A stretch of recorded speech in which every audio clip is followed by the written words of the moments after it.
Well, hello again. First thing I want to do is say Happy New Year to everybody.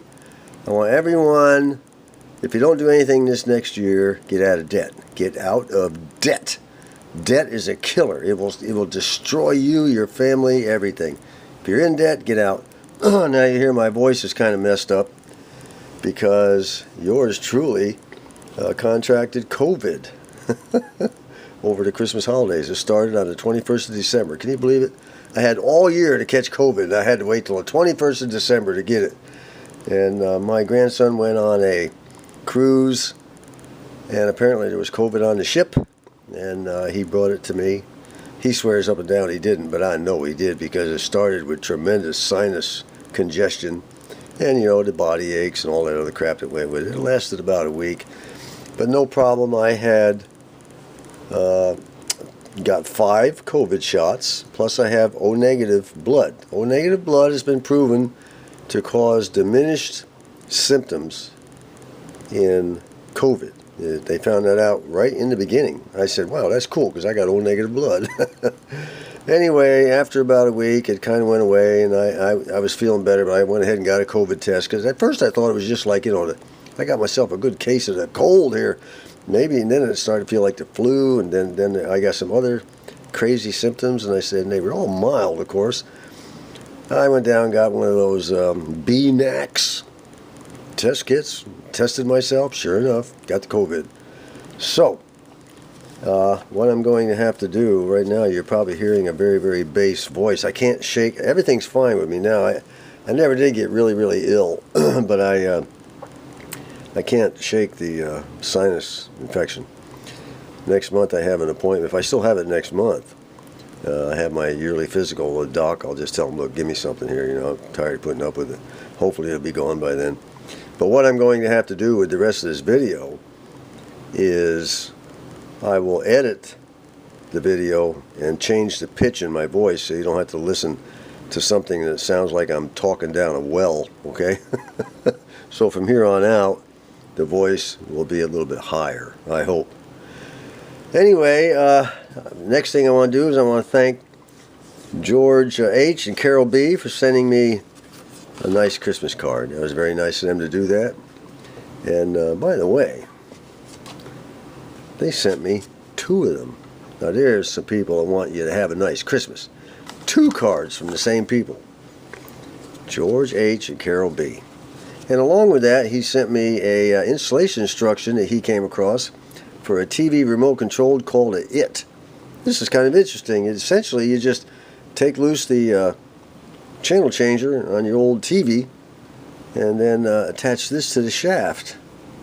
It's a 2-piece deal. You attach one piece to the shaft where the tuner used to be. They have a little thing, you tighten it up and all that. And this is the instructions on how to do it. And they actually sell some of these tuners, remote control tuners on eBay. I looked it up. They actually have some for sale. I think I saw 2 or 3. Anyway, once you get your channel set and you get your contrast all set up, everything, then you tighten it on there with it. They give you a thing to tighten it up with, and then you go sit in your easy chair and you can control a reverse forward channel selector. That's essentially all it is a channel selector. That's called an IT. That's pretty slick, isn't it? Yes, it is. Alright, enough of that. Now, we were going to start out this video this year. Remember, those of you who watched my videos and you saw back in December, I just decided to change the modus operandi up on how I do the videos. We're going to do one, by popular demand, we're going to do one radio repair, one Thunderbird, one radio, one Thunderbird. We're going to go through it as long as it, as long as it holds water. We're going to find out if people are interested in that. But I'm not going to do the Atwater Kent 856. Like I said, this is far too complicated. This thing is really torn down. I mean, now some of you who subscribe to Buzz 1151's channel, you're familiar with stuff like this. It resembles one of his completed restorations. But, once we get to this later on, if everything goes good, then we'll show everybody how to do it right, okay? Anyway, we're going to do something different. Now, let me tell you all about it. The very first radio I ever restored was an Airline, which was sold by Montgomery Ward. Now, for those of you who don't know what Montgomery Ward is, it was a big company, and it was a direct competitor with Sears Roebuck. Now, back in those days, it was called Sears Roebuck. It's now just called Sears. But it was Montgomery Ward and Sears. I remember my parents ordering clothes and all sorts of things either from Montgomery Ward or Sears. At one time, you could order an entire house from Sears Roebuck. And it would come in huge and then hire some guys to put it all together for you. It was an amazing time in our country. Anyway, Montgomery Ward sold Airline radios. Now, this one here is an Airline 62 198 from 1936. And Sears Roebuck sold Silvertone radios. So you had Airline and Silvertone. I always liked the looks of Airline radios and Silvertone, and I always liked the way they sounded. And I liked how easy it would apparently be to repair them. So when it came time for me to finally decide my first radio to ever do, I selected the Airline 62 198 that was for sale on eBay, and I think I paid like 75 or 80 bucks for it. Of course, the wifey, she just about went ballistic when I did that, but that's okay. I am the king of this house, or at least I was. You know how it is, guys. So I went ahead and bought it, and I restored this thing not on YouTube. I wasn't even near YouTube at the time. I had no thoughts of even becoming a YouTube channel holder. And I did this basically on the kitchen table. I didn't know what I was doing. And essentially, what I'm going to show some of the folks who tuned into this channel to see what I plan to do, some of you don't know anything about it either. Well, don't feel bad. Neither did I. And this is not the exact one that I restored. They did a very good job on this cabinet, by the way. And the one that I restored was done and given to my sister up in New York State. So I like the sound of the Airlines, like I said, and I like the sound of the Silvertone, but the Airline came up first, so I went with it. Then I ran, but I didn't know what I was doing. I stripped the cabinet down. It had a lot of stuff on it, but I stripped it down and refinished it. Big mistake. That was a big mistake. When I wound up, I wound up with a different color wood everywhere, and I'm like, now why did that happen? I didn't know how they finished these things. Back in the 1930s, I was just starting out in the hobby. As a matter of fact, I didn't know anything at all. I knew what capacitors were, resistors were, things like that, why how to solder and all that sort of rot. But I didn't know much else, and I was really frustrated at one point. And then Rick McWhorter from the All-American 5 radio channel, he was the first guy I found on YouTube, and I said, oh, who's this guy right here, And I watched him, boy, he got me fired up. And at one point he mentioned to me, he sent me an email, and he mentioned to me the Antique Radio Forum. I said, what the heck is the Antique Radio Forum? Well, that turned out to be a godsend from him, because I found the Antique Radio Forum, I became a member of the Antique Radio Forum, and after I got this one completed with all the good advice that those guys gave me on the Antique Radio Forum, I was able to go and move on to my Atwater Kent 856 restoration, which was I thought I was pretty good after doing this, and then I went to the Atwater Kent 856. Boy, what a chore that was. It got done, it looked great, and it still plays fantastic. It's in the hands of my youngest grandson right now. So anyway, this was back in 2008 when I bought one of these and restored it. And I restored it. I did the very best I could. And there were some mistakes here and there, like I said, to finish and a few other things. But, I was learning, and I'm kind of hoping that some of you young folks out there that would like to learn are going to go through the same process. But I'm going to be here to help you. There was no one there to help me, until I ran into Rick McWhorter. And then, he was very busy with what he needed to do. He couldn't spend a lot of time telling me. So, but once he got me on that Antique Radio Forum, those guys chipped in left and right. Oh yeah, try this, try that. Everybody had a million ideas on how to do something, and I would take some of this one, some of that one, and put it together, and eventually here I am talking to you. So, and it's been years later. So let me show you the rest of this little radio right here. I love this little thing. It's a 5-tube radio. And the guy did a fantastic job on the cabinet. And I'm really impressed with this. He sold this thing. He was trying to sell it for $299 back in 2017. He might have got that. I don't know. He used a lot of toner. He knew how to use toner. I like that.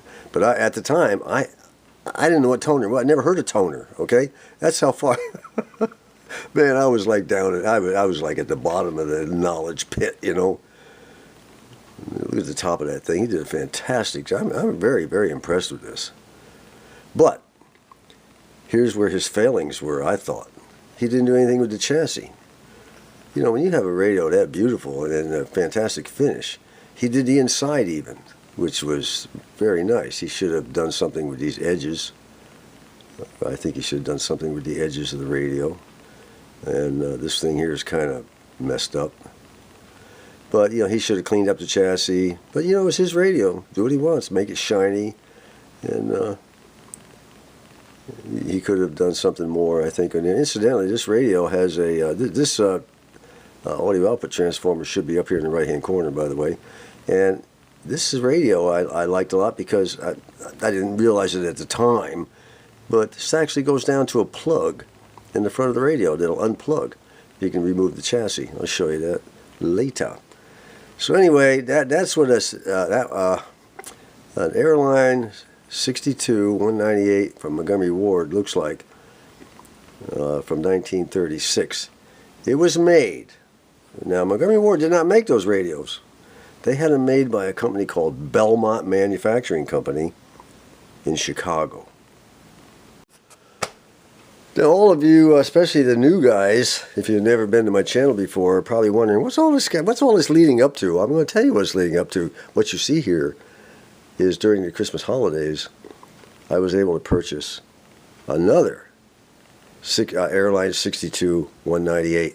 It's got a few problems on it, but I'm going to fix it. I bought it from a fella in Minnesota who has a YouTube channel. You know, he flips things. He buys and sells, buys and sells. He's called Nostalgia Picker. Nostalgia Picker. And at the time when I bought it, I did not know he had a YouTube channel. I found out after I made the purchase. So I went there and checked out his channel. I like the guy. I guess that's how he makes his living now. Anyway, he had this for sale on eBay, and I hadn't seen one since 2008 come up on eBay. I said, wow, that's really cool. Now I'm in a quandary. You know, what do I do? Do I do the chassis that I showed you, or do I buy this radio and do this instead? It's kind of a simpler radio, help you know, young folks just starting out. I like to show younger people how to do things. The older guys, you know, they'll chime in, you know, and they'll, yeah, well, you know, I do it this way, I do it that way, fine and dandy, keep doing it that way. You know, if it works for you, I'm happy. You know, you should be happy too. But this radio is going to look a lot better. And I contacted him after I made the purchase. I'll tell you what, he did a fantastic job of wrapping this thing. I have never had anything arrive from eBay, never, that was wrapped as well as he did. I complimented on it. I sent him a message even after I gave him fantastic, positive feedback. I sent him a separate message. I said, man, you did fantastic. I did the best ever. I've never had it done that well. I wish I'd videotaped it, but I didn't really think about doing this as our first video project. But it was over and done with, so we'll have to live with what I did not do. Anyway, he said he had it for several years in his house, I guess, as part of his flipping deal. And he said, do me a favor, you know, let me see what it looks like, as you know, after it starts playing, after you get it fixed or whatever. And I told him, okay, not a problem. So somebody go visit him, Nostalgia Picker. Go visit him. He's a heck of a nice guy. His name is Todd. This is the 5900 block of Dickens Avenue in Chicago, Illinois. This is the home, or it used to be the home back in the 1930s and 40s and whatnot, up until I believe 56. The home of Belmont Radio Manufacturing Corporation. This is where the radio I just showed you was made. Now let's take a look down the street down here. We come down the street, there's a long building. They made radios for just about everybody. And you come down a little further. Yeah, there it is right there. A little bit further. Yeah. Right, that window right there.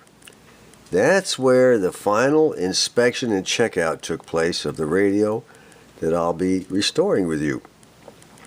And it went from there down to the shipping department and was sent out to the customer. And the name of the woman who did that, right behind that window, her name was Evelyn.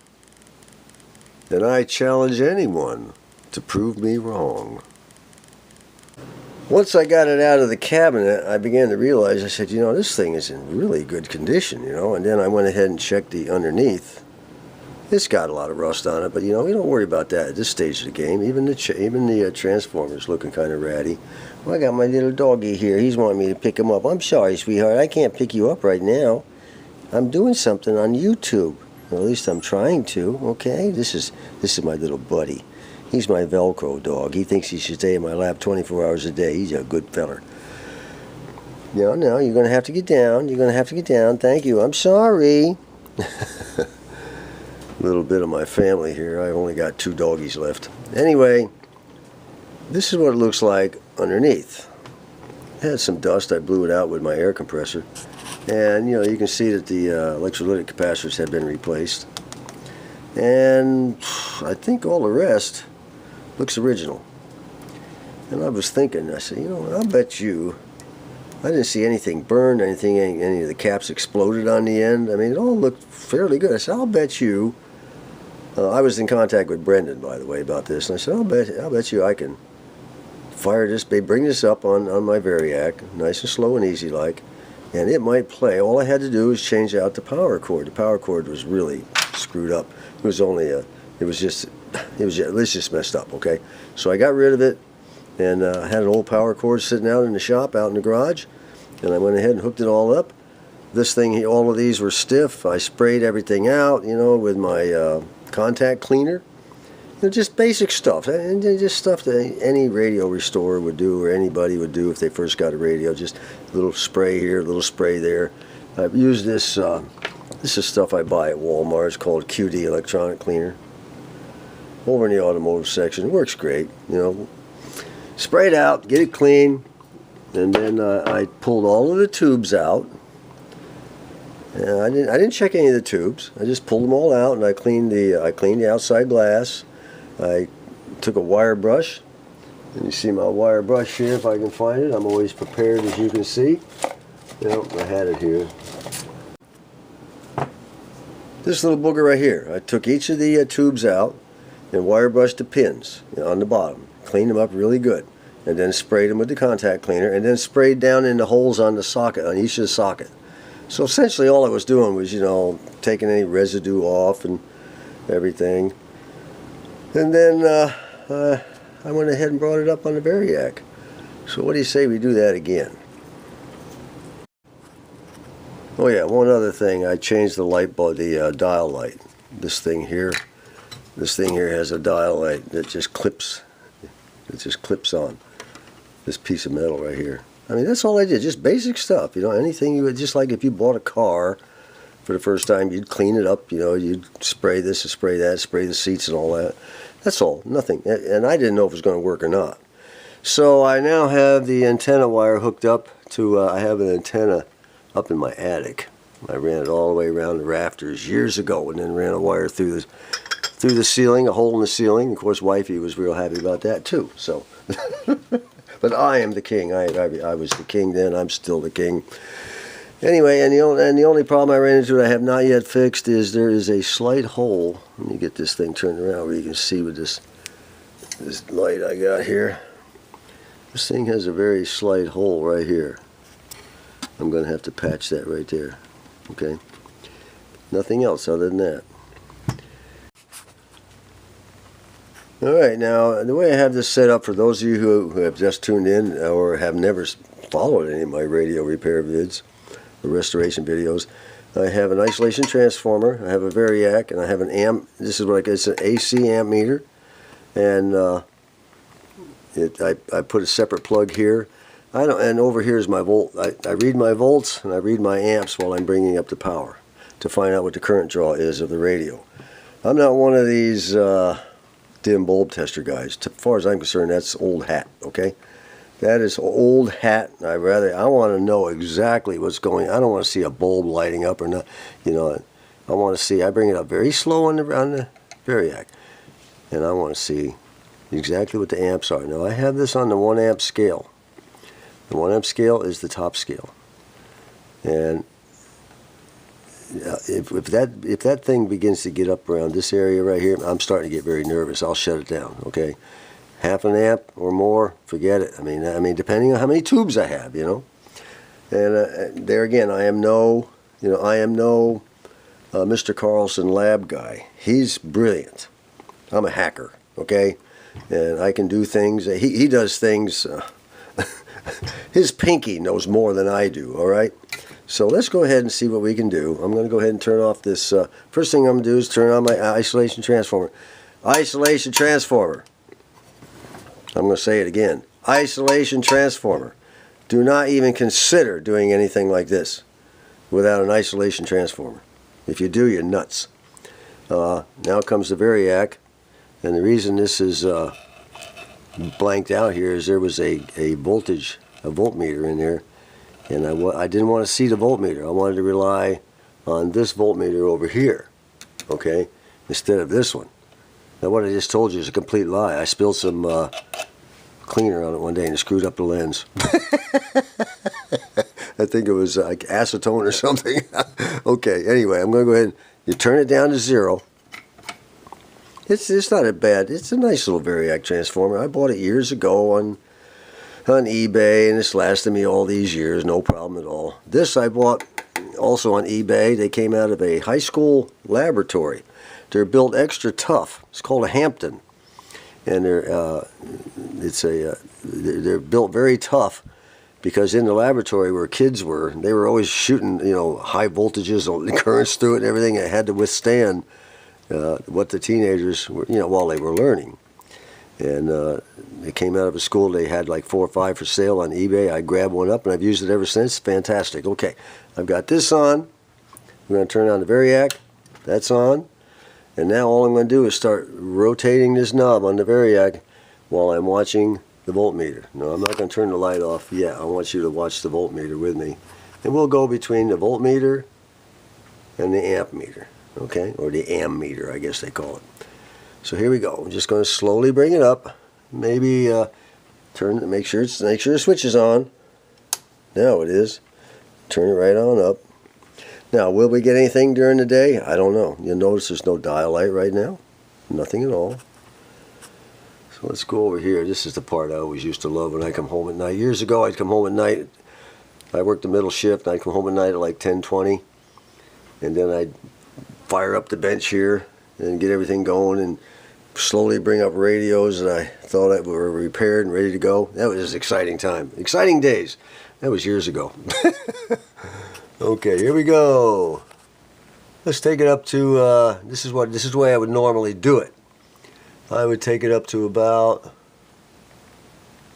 40 volts right there. Now keep in mind it's plugged into this wall socket, which is connected into the rest of this mess. And you see right here, there's a very slight movement on the ammeter right there, very slight. That's what I like to see. Now, okay, we're doing pretty good. And you're not going to have, there won't be any filament voltage lights yet. Okay, you're not going to get that. You won't even get the dial light. Well, I guess we're getting, are we getting, oh my goodness, we're getting a very, very slight dial light. Look at there. Yeah, it is lighting. I love these Airline and Silvertone radios, always have. Okay, let's bring it up another 20 volts or so. Let's go up to, I'll tell you, let's go up to 65 volts. And of course our amps are going up a little bit more. Now keep in mind, we're not even up to 1/10 of an amp yet. This is the 1 amp scale. Alright, not bad so far. Let's go up to, where are we at now, 80 volts. Okay. Right now we're starting to get noise out of our speaker. By the way, I tested the speaker with a battery, 9-volt battery. I'll show you how to do that in the next video maybe. Well, what happened to the noise? Where did the noise go? The highlight's a lot brighter. Turn up the volume here. Must be no station, I guess. Don't care. At least I'm getting noise. That's what I always look for. Noise. Alright, let's take it up to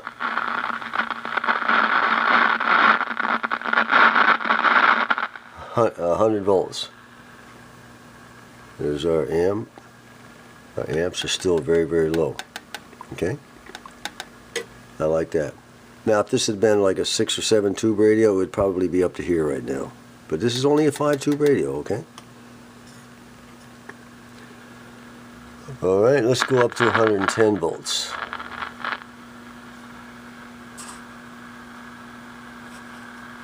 We're up to 110 volts. I might even go a little bit higher. Let's go 115. Okay? And our current draw is still very low. Now, you know, sometimes that could be a problem because, you know, there should be more current showing on this meter than less.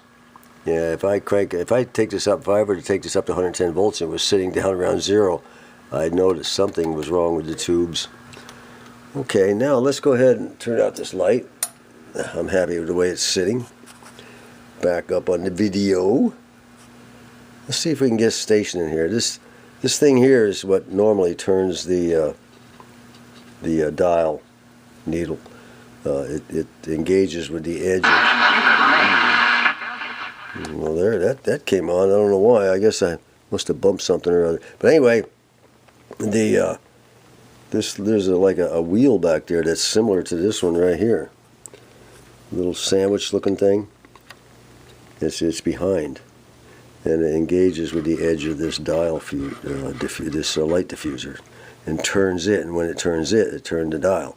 I'll show you what I'm talking about. You know, I'll be the wheel back here with my fingers. Watch the dial needle.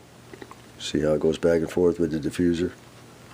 I'm going to have to get a new one of these. I had to get a new one on the very first Airline radio of this type, of this model, because they warped. They're just all bent to pieces. You try to straighten them out and they'll break.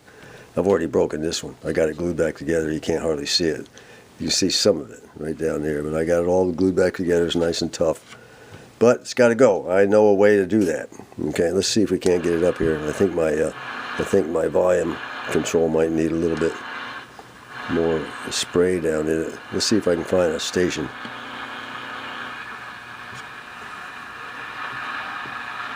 And thanks for joining us. Tom Skilling is okay, now this is not bad, you know, without even changing any of the capacitors or resistors yet. I'm very happy with this. The tubes are all apparently good. I'll ultimately test them, okay? So that's what we're going to be doing, guys. We're going to be working on this radio, and if you're interested, make a comment. If you're not interested, don't make a comment. I will determine. You know, I've been on YouTube for many years now, and I can tell by responses how well one of my videos is being received. I'm sort of experienced, you know, like a lot of other guys, like many other guys. And if there's not a whole lot of interest, no problem. We'll just go back to the Thunderbird. It doesn't bother me any. By the way, I ordered, for those of you who watch my channel, you know I'm refurbishing a 1966 Ford Thunderbird. And I have the dash out and the padded insulator that covers the entire dash from one end to the other. You can get those reproduction. I purchased one today. It should be in a few days. So the next video will be about the Thunderbird, and we're going to clean up the rest of that under the dash there. We're going to derust it and put some derusting crap under there. Let it dry, and hopefully I can get that pad in. And my grandson is still in the Middle East. He's still got about 95 days to go. James, for those of you who watch the videos. So hopefully I've got some new subscribers. Hopefully you found out. I'm sorry I didn't do any repairs or any of that stuff yet. That'll come in the next video after I find out whether or not people care or want to see this or whatever. So let me show you what we got the other night. After I got this thing functioning, got it cleaned up and everything, got it functioning, let me show you. I'll end the video on what we got the other night.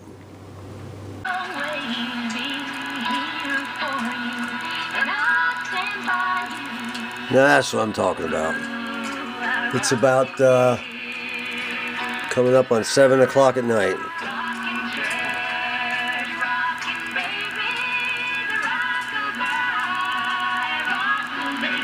It's got a good volume.